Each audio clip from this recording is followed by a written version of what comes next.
everybody. So this morning I was going to take you along on our chores and show you what our chores look like, morning chores look like on our 3-acre homestead. So as I've mentioned before, we have just under 3 acres. It's mostly on a hill. So we go all the way down the hill and then all the way up the hill. So we make it work with our, we have chickens, turkeys, goats, a few different enclosures for our birds because they're all in like different phases and stages and whatever. So I'll take you along and show you what we do on a typical morning. So typically I take care of the laying hens first. So they have a feeder in the center that we feed, feed in, and then each coop has a tube. So the big coop has a tube, the little coop has a tube. So we fill those, fill the center feeder, check the water, but we have a big, I'll show you the system that we have for that. So we have 2 rain collection barrels that we use for the waters. So they actually don't collect rain, they're just the vessels that we use. So Zad had hooked up the PVC, goes out to the cups, and that's how they get their water, which is great because even with a flock this size, I only have to refill the water maybe every couple months, which is great. We don't have to tote any water around or things like that. So yeah, just go in and we just make sure all the food's topped off, make sure the water's good, of course collect all the eggs, and just kind of walk around and make sure everybody's good. So gathering eggs is super fun these days because we're getting lots of colors. You can see there's some girls in there right now. We're not going to disturb them. So we'll come back for those eggs in a little bit. And there's some girls down here too. So we will come back for those eggs in a little while. So this is the feeding tube that we have in the big coop. We just keep our feed in these nice Rubbermaid containers. We have black oil sunflower seeds down there. You can see the squirrels got into that one at some point. So this tube is PVC, of course. And then it goes down into kind of like a trough style. So we just top that off every morning. And typically the girls lay in this corner, but we'll get those. So I haven't addressed this before, but I had put out a TikTok like, I don't know, maybe a few months ago, 4 months ago probably, about fermenting feed. And I was all about fermenting feed. And I was so excited to be fermenting feed and saving money on feed and all of that kind of stuff. And we brought in some girls that we rescued. We got about 30 of them that we rescued and added to our flock. So the combination of that and I think the fermented feed, and then we added a coop and like all of that, it just threw everything way off. So I did try to stick it out with the fermented feed for like another 2 months. And I had a dry spell with eggs. It was like 8 or 9 weeks that we didn't get any eggs. But I went back to dry and we had eggs within like a week. So I don't know if my girls just don't like fermented feed or what the deal is, but can't really put fermented feed in the tube because that's just gonna make a big clumpy mess and it'll mold and whatever. So we just decided to just go back to straight dry feed, and we're getting like 4 dozen eggs a day now. So 3 to 4 dozen eggs a day now. So yeah, I wish we could make fermented feed work. I really wanted to make fermented feed work, but they were just not having it. So yeah, I don't know. If you're having success with fermented feed, let me know. We were successful with it for a few weeks and then they just weren't having it. So I'm super bummed about that. I really wanted to, of course, make our feed bill stretch as much as possible these days.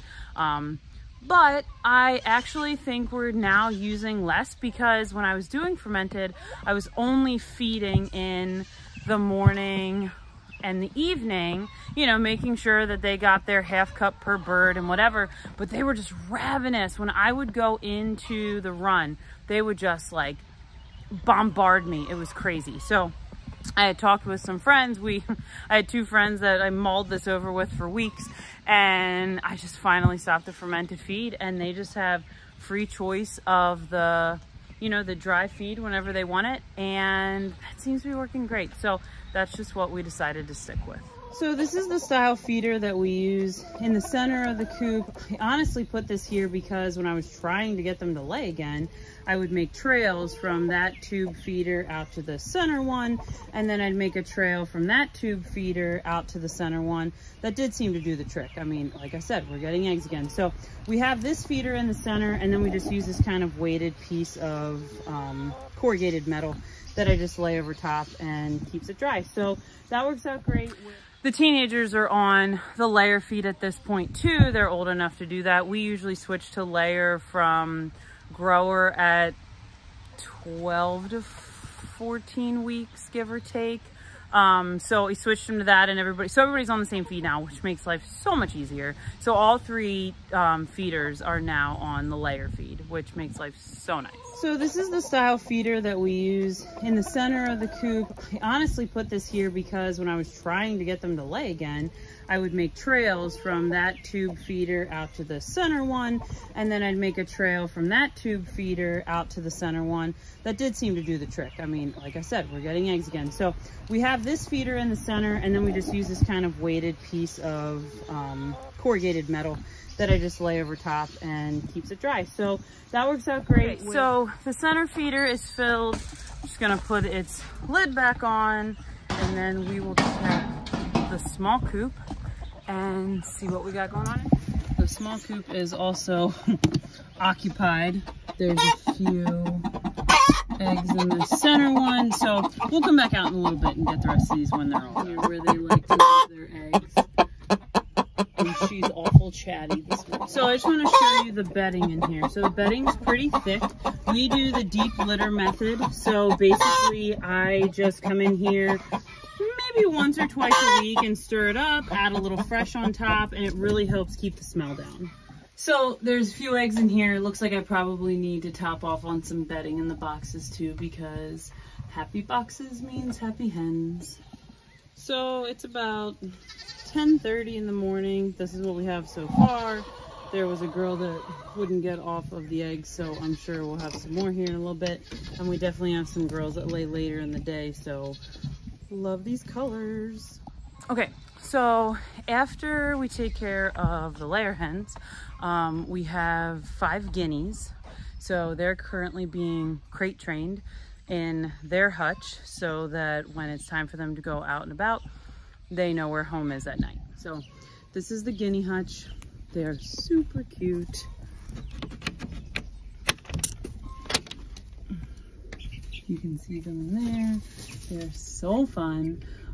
So we are really excited to add them to the homestead and hopefully have some great tick control and all those kinds of things. Daisy is just a pet rabbit. Our son Bud has Bud's Outfitters. He started that when he was 6. He's 12 now. And 6 or 7, he was almost 7, and he really wanted to get a bunny. So his first bunny actually died. The neighbor's dog came over and basically scared it to death, and it broke its back, and it was this huge, traumatic, terrible thing. But he's since gotten Daisy. Daisy's probably 4 years old now, and she's just funny. She just loves the cold. She's got a really thick coat, so she just loves the cold, and she's just always been a very happy bunny, so we just feed her as a pet. So Daisy just gets pellets and hay and water, of course. She loves hay, so we just share, obviously, the goat hay with her, and she has loved, since when the goats weren't here, we didn't always have hay for her. It was kind of just more like a treat, so she's loving having hay just at free will when she wants it. So when we're done with Daisy, we have one more feeder over here for the layer hens. So this is just a tube feeder, sort of like the other one, just goes down in and they can just eat. It doesn't have a trough. It has more of just like a kind of a cup for them to eat at the bottom. So these tube feeders are, I mean, they're not that much work.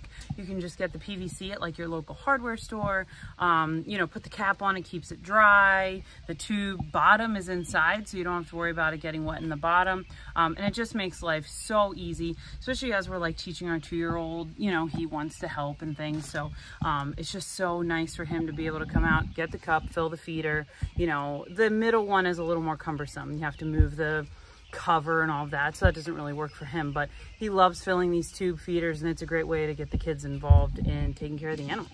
Okay, so after the laying hens are done and the guineas are checked on, they didn't need any food and water today. There's only 5 of them, so they don't eat through it that quickly. Go up and take care of the heritage turkeys and the meat chickens, and they are currently living in our holiday rambler camper, which I'll show you. So we picked this camper up for 50 bucks, and it was a huge production to get it home. The wheel fell off on the way home. It was so ridiculous. AAA did not help us at all, told us they couldn't get it home, sent like 3 drivers out. No one could get it. We finally had a friend with a rollback get it home for us, and it's not pretty, but it works. So Zad's working on converting this into the heritage turkey coop. For now, it is broodering meat chickens and heritage turkeys. So this is the inside of the camper. We have the fan going just to keep some air moving in here for now. We have these cabinets that we're gonna keep just kind of for storage. Zad's been working on putting the plywood up.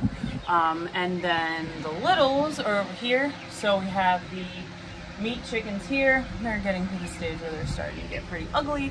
If you've ever raised Cornish cross, you know that they're not that pretty, they stink, and but you only have them for 8 weeks and you get, you know, a good amount of meat for the amount of work that they are. So yeah, they are probably almost 4 weeks old, I'm thinking, maybe 3. So they're going to be actually going down in the woods with the turkeys. We'll go down there in a little bit. They're going to go down there with the broad-breasted white turkeys, and they're just all going to live harmoniously together in the woods and forage, and they're going to be on the same food, so it'll be perfect. And then over here in this corner, hold on, let me get you over here. So over here in this corner, we have our little heritage turkeys. They're so cute. This is the first time that we have raised heritage anything. So we're really excited to be able to do that. Hopefully start breeding our own so we don't have to rely on getting, you know, birds from hatcheries or things like that. We'll see, it's the goal. But it's really amazing how differently the Cornish cross grows versus the heritage, and the heritage just grows so much more slowly, obviously, because it's more of a natural, you know, the Cornish cross are made to get huge really fast. So yeah, we're loving having heritage turkeys. That'll be really fun. So next chore is to just top off everybody's water and food, obviously just check on everyone, make sure everybody's good, and then we'll go down and take care of the big turkeys. Okay, so if you follow Joel Salatin at all, you know that he is a huge fan of not toting water, and so am I. But we don't have water run up to the camper because they're just not going to be there that long, and we just had this opportunity to get these Cornish cross and these heritage turkeys like really quick, and so we just had to make a brooder and make it work. So once they're in their more permanent location, we don't have to tote water to them. So I do just have to bring down, well, not that, I do just have to bring down their water and just fill it from the hose and then tote it back up to the camper. So not ideal, but it works. So we took care of the laying hens, the bunny, the guineas, the heritage baby turkeys, and the Cornish cross babies. So those are all done. We need to do the big turkeys, and then I think we're done with our animal chores. Another chore we have on our homestead, which I know is maybe not a typical homestead chore, is we have to take care of the pool in the summertime. So we love having a pool. We have definitely had our fair share of issues with the pool. We've had to replace the filter and the pump and get a new vacuum, and there's just been a zillion things. So we've been here almost 6 years. We do love having it. And with having kids, it is so nice to not have to go to a public pool or whatever. So in the morning, we just, you know, come up, scoop out the crap, run the vacuum, you know, shock if that's necessary, check the chemicals, that kind of stuff. So that's just something that gets added on to our summertime homestead chore list. So typically I would say it takes me, I don't know, if I don't have to clean out cages, I would say it takes me about 30 minutes to do everything. If I'm topping everything off, everything super thoroughly, you know, all of that. If we are like running out the door in the morning and I just literally need to make sure like everyone's fine, everyone's got enough food and water till we get back or whatever, you know, I can probably buzz around and do that in 5 or 10 minutes. if we need to. The days that I need to clean out cages or like swap bedding or things like that, you know, maybe 45 minutes or so. So we definitely, you know, living on a homestead, you definitely have to, your schedule caters around what you need to do at home. So, you know, I just had a conversation with someone about like going on vacation and stuff. And a friend and I just started a podcast called The Wayward Homesteaders, and we would love to we're in the Lancaster area of Pennsylvania. We would love to get together with other homesteaders and just kind of make a network of people that, you know, if you want to go on vacation or you just want to go do a day trip or, you know, overnight or something, that you have someone that can check on the animals and you can trust to feed them and care for them and all of that. So another chore that we have that I don't do in the morning is I have to milk the goat. So we have 4 goats, 1 mama in milk, 2 babies, and then 1 Oreo is like maybe 5 months old. So we'll breed her and Twilight next fall. Twilight is the mom we have in milk right now. So she'll probably get bred 1 or 2 more times. This was her 7th kidding. She did amazing. We, you know, checked on her, and of course she had him when we weren't looking. So she did really great. In the past she's had trouble with milk fever, so we've been watching for that. So, you know, we'll go down and check on the goats in the morning, just make sure they have hay. They also have a water that, you know, we don't have to fill every day. We only have to fill it every couple months. So, you know, the only thing I have to do in the evening really is just go around and check on everybody, see if anything, you know, if anybody's absolutely out of water or food or whatever. They're typically not. I can normally just top them off the next morning. So I just milk the goat and then water the garden. So after I take care of the turkeys, I'll probably just go check on the garden. It's supposed to rain today, which is great. We really could use some rain. And, you know, the garden just, even though we have a well, the garden just seems to love the rainwater more than me watering it. So we always love when we get a good hearty rain. So we're gonna take care of the meat turkeys and then we're almost done with the chores for today. So we have 16 broad-breasted white turkeys that we're raising. Last year we did 6. We are raising some for my parents this year. And we just wanted extra because we just loved it. The meat was amazing. They were so easy to raise. Obviously they have a ton of personality. They love to chat. So we showed in our last video, or 2 videos ago, I guess, how we set up this structure. So I can link that video and you can see how we set up, you know, this electric fence, their structure down there for roosting and all of that. So down here, I just have to, we have a hydrant right here, which is great. So the hoses ran all the way down to the water. So I just need to fill the water and fill the feed and the turkeys should be good for the day. So as I'm going down to feed turkeys, I wanted to mention too that taking your kids along to help with these chores, if that's possible, is so beneficial. So I have Zuzu back here. She's napping. That's her typical nap spot for chore time. So, you know, we get up, do breakfast, straighten up the house and all of that. And by that time, she's been up for a few hours and she's ready for a nap, which is perfect. So I can go do animal chores and then go for my walk, listen to a podcast, do whatever, and then get on with the day. So, you know, and then we have our 2-year-old. And he loves to help. He loves to fill feeders. He loves to use the hose, of course. And he just loves being around the animals. So, and then our 12-year-old, he is basically an adult. And he is, I don't know if we'd survive without him. So he's a huge help. I was super sick last week with this horrendous stomach bug. And I mean, we would have just died if we didn't have his help with the animals, because somebody had to pick up all of my chores because I could barely function. So, yeah, if you can get your kids involved, I mean, if they're interested, get them involved. Maybe if they're not interested, get them involved anyway. It's just good, you know, it's just good, wholesome stuff. They learn where their food comes from and, you know, just what hard work is about. And, you know, we work hard and play hard here. I am definitely not, you know, we unschool. We are very, like, not structured at all, but I just think there's so much value in your kids learning that food doesn't come off of a shelf, and that it has a place before it got to the shelf. So yeah, definitely get your kids out there and let them help with the chores. So, as you've probably noticed, we are big fans of little teepee structures made out of corrugated metal. So this is perfect. cheap, you know, just an old piece of metal we had laying around. Keeps the feed dry, keeps it up off the ground, helps them not spill quite as much. That was honestly probably me, not them. And yeah, turkeys are just super easy. Food, water, and in 6 months you have 15, 20, 25 pounds worth of turkey meat. They're just fantastic. Okay, so we're done with the turkeys. Last thing I need to do is just grab some hay for the bunny.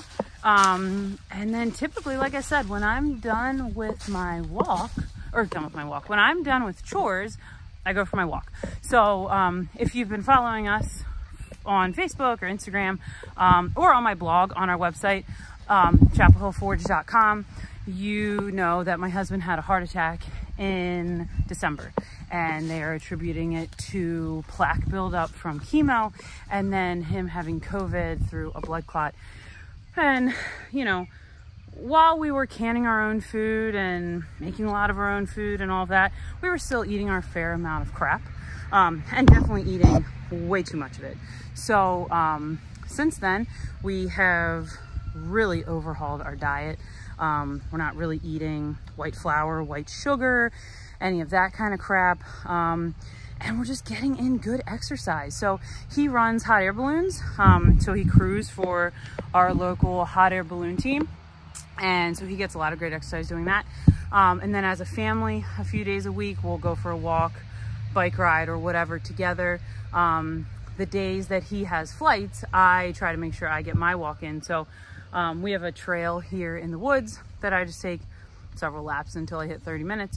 Usually listen to a podcast or do whatever while I take my walk. So Carolyn at Homesteading Family, she had a short little video several months ago, and she said, like, the #1 thing you can do to prepare for whatever it is you want to be prepared for, is to get your health in check. And I know sometimes that's easier said than done. Certainly, like, I'm not discounting, you know, Zad has had cancer and we've had miscarriages, and, you know, we've had our fair share of crap. But, you know, control what you can. If you can control what you're eating, how much you're eating, where that stuff comes from, how much you move your body, whatever you can do to just try to be as healthy as you can and just feel good in the body that you have. So, you know, I'm not saying you need to be skinny or you need to be a certain weight or any of that kind of garbage. It's just about moving your body and nourishing your body with good food.